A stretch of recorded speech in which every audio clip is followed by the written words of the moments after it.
इज्जतनगर मंडल का विद्युत परिचालन विभाग आप सभी लोको पायलट और सहायक लोको पायलट का स्वागत करता है। आज हम जानेंगे इलेक्ट्रिक कन्वेंशनल लोकोमोटिव में स्टेशन या क्रू चेंजिंग पॉइंट पर क्रू द्वारा चार्ज लेते वक्त मुख्यतः क्या क्या चेक किया जाना चाहिए। सर्वप्रथम लोको का चार्ज लेते वक्त चालक दल को लोको की हेडलाइट, फ्लैशर लाइट एवं मार्कर लाइट का कार्यरत होना सुनिश्चित कर लेना चाहिए। उसके बाद सीबीसी कपलिंग को खोलकर एवं बंद करके उसका प्रॉपर सही तरीके से इंटैक्ट होना चेक करना चाहिए। कपलिंग के बाद बीपी एवं एफपी पाइप के ये दोनों सेफ्टी ब्रैकेट्स लगे होने चाहिए। बफर के ये सभी बोल्ट सही से इंटैक्ट होने चाहिए। उसी प्रकार सीबीसी कपलिंग के बोल्ट भी इंटैक्ट होने चाहिए। इसके बाद दोनों रेल गार्ड का भी सही से इंटैक्ट होना सुनिश्चित कर लेना चाहिए। इसके साथ ही साथ बीपी पाइप एवं एफपी पाइप में ये रबर के वार्शर लगे होना सुनिश्चित कर लेना चाहिए। इसके बाद हमें लोको का अंडर गियर चेक करना चाहिए, जैसे कि एक्सेल का तापमान एक्सेल अत्यधिक गर्म नहीं होना चाहिए। सारे ब्रेक सिलेंडर के पिस्टन वर्किंग कंडीशन में होने चाहिए। इस हेलिकल स्प्रिंग में किसी प्रकार की लूज फिटिंग या क्रैक नहीं होना चाहिए एवं ब्रेक असेंबली का कोई भी पार्ट लूज या हैंगिंग अवस्था में नहीं होना चाहिए।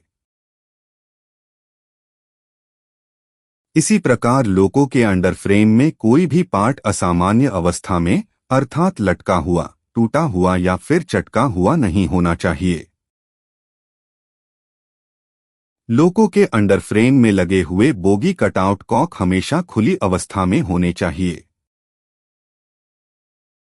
एवं एमआर के मॉइस्चर ड्रेन कॉक से मॉइस्चर ड्रेन कर देना चाहिए। इसके बाद लोको की वर्किंग कैब में घुसते ही A9 एवं SA9 के इनलेट एवं आउटलेट कटआउट कॉक का खुला होना एवं नॉन वर्किंग कैब के बंद होना सुनिश्चित करते हैं। उसके बाद ZCPA के द्वारा कंप्रेसर की वर्किंग चेक करते हैं। उसके बाद स्विच पैनल पर लगे सभी स्विचेस का अपनी नॉर्मल अवस्था में होना सुनिश्चित करेंगे। उसके बाद स्विच पैनल के ठीक नीचे फ्यूज पैनल पर लगे सभी फ्यूज का सही से लगा होना एवं स्पेयर फ्यूज का निर्धारित मात्रा में होना सुनिश्चित करेंगे।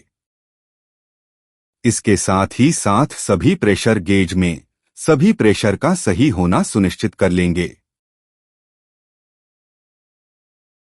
इसके बाद बीएल बॉक्स पर लगे बीएलसीपी के द्वारा कंप्रेशर ऑफ करके कॉरिडोर में लगे कंप्रेशर का तेल चेक करेंगे। कंप्रेशर का तेल चेक करने के लिए इस बोल्ट को खोलें एवं तेल चेक करने के बाद पुनः बोल्ट को बंद कर देना चाहिए। कॉरिडोर में आगे बढ़ने पर न्यूमेटिक पैनल मिलेगा। न्यूमेटिक पैनल पर लगा एलटी कटआउट कॉक खुला होना चाहिए एवं MU2B वाल्व लीड पर होना चाहिए। न्यूमेटिक पैनल पर ही नीचे की तरफ लगा ये फीड वाल्व है एवं उसका कटआउट कॉक है। CRO होने के केस में अगर लोको के फीड पाइप का एंगल कॉक टूट जाता है तो हम इस कटआउट कॉक को बंद करके सिंगल पाइप से गाड़ी कार्य कर सकते हैं। कॉरिडोर में आगे चलने पर हमें RSI1 मिलेगा। इस पर MVSI1 का स्विच HVSI1 लगा मिलेगा, जो कि अपनी नॉर्मल पोजीशन 1 पर होना चाहिए। इसके ठीक ऊपर टेल फ्यूज की LED लगी हैं, जिसमें से कोई भी LED जलनी नहीं चाहिए। अगर कोई LED जलती है तो उसके हिसाब से ट्रबल शूट करना चाहिए। कॉरिडोर में आगे चलने पर हमें SMGR असेंबली मिलेगी, जिस पर SMGR हैंडल 6 बजे की पोजीशन पर लगा मिलेगा। अगर SMGR हैंडल नहीं लगा है तो पाक को स्विच दबा हुआ नहीं होना चाहिए। अगर पाक को स्विच दबा रहेगा तो GR प्रोग्रेस नहीं करेगा। वह SMGR प्रेशर गेज में प्रेशर 2.5 to 3.5 होना चाहिए। दूसरे कॉरिडोर में घुसते ही हमें VPT कॉक देखने को मिलेगी, जो कि खुली अवस्था में होनी चाहिए।